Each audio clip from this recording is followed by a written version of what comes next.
DMZ의 생태적 가치를 재조명하고 통일시대를 대비하기 위해 마련한 기획보도, 분단을 넘어 평화와 통일로 DMZ가 말을 걸다.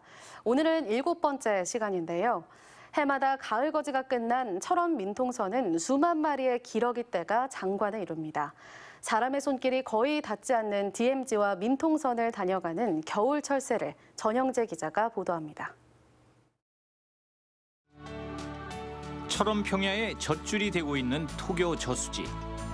여명이 밝아오자 쇠기러기들이 잠을 깹니다. 밤새 천적을 피해 충분한 휴식을 마친 수만 마리의 기러기들이 먹이 활동을 위한 준비를 시작합니다. 드디어 한 무리가 수면을 박차오르자 수만 마리의 무리들이 날아오르며 장관을 연출합니다. 기러기들은 순식간에 분단의 장벽이 없는 남북의 하늘을 새까맣게 뒤덮으며 살아있는 대자연의 파노라마를 선사합니다.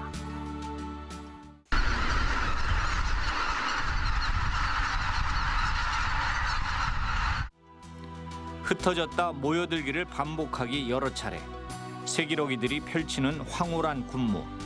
분단의 하늘에서 자연이 선물하는 대향연입니다.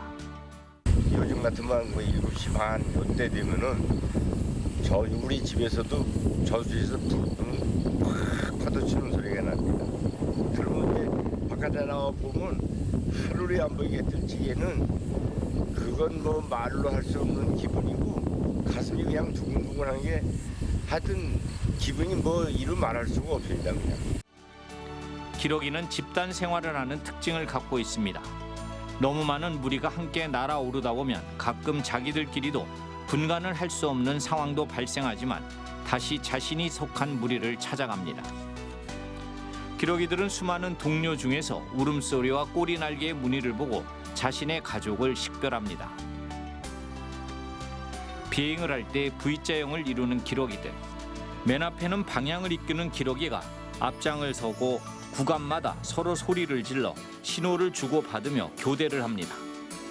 바람의 저항이 가장 큰 위치이기 때문에 체력 소모도 크지만 다음 세대를 교육시키기 위해 선두에 서는 기회를 두루 갖는 것은 철새 이동 경로의 비밀이기도 합니다. 쇠기러기는 겨울철 우리나라를 찾는 대표적인 겨울 철새입니다. 철원 민통선을 찾은 쇠기러기들은 가을 거지가 끝난 농경지 이곳저곳으로 가며 벼의 나달로 영양을 보충합니다. 그러다 인기척을 느끼거나 위협을 느끼면 다른 농경지로 옮겨 날아갑니다. 철원 민통선에 수만 마리의 기러기가 찾아오는 것은 농경지의 먹이가 풍부하기 때문입니다. 특히 철원 민통선 평야는 가을 거지가 끝나면 인적이 끊기기 때문에 사람의 간섭도 사라져 안전한 겨울나기 장소가 됩니다. 철원 평야에 물을 공급하기 위해 지난 1976년 완공된 토교 저수지. 천적으로부터 위협을 피할 수 있는 소중한 잠자리입니다. 최대 개체수가 7만 마리에 가까운 그 개체수가 찾아와서 철원 평야의 하늘을 수놓습니다. 철원 평야에 찾아오는 것은 먹이가 풍부하고 DMZ에 따른 특수성을 갖고 있기 때문에 기러기들이 겨울을 나는데 가장 좋은 조건을 갖고 있다고 볼 수가 있습니다. 기러기들은 동토의 땅 시베리아 지역에서 번식을 하고 겨울을 나기 위해 해마다 10월이면 철원 민통선을 비롯한 우리나라를 찾아옵니다. 쇠기러기들은 철원 민통선에서 겨울을 나고 이듬해 3월이면 번식지로 돌아가기 위해 6,000km의 긴 여행을 반복하고 있습니다. 철원 민간인 출입 통제선 안에 거대한 저수지와 드넓은 평야가 겨울의 귀한 손님 쇠기러기들의 소중한 보금자리가 되고 있습니다. 철원 민통선에서 MBC 뉴스 전영재입니다.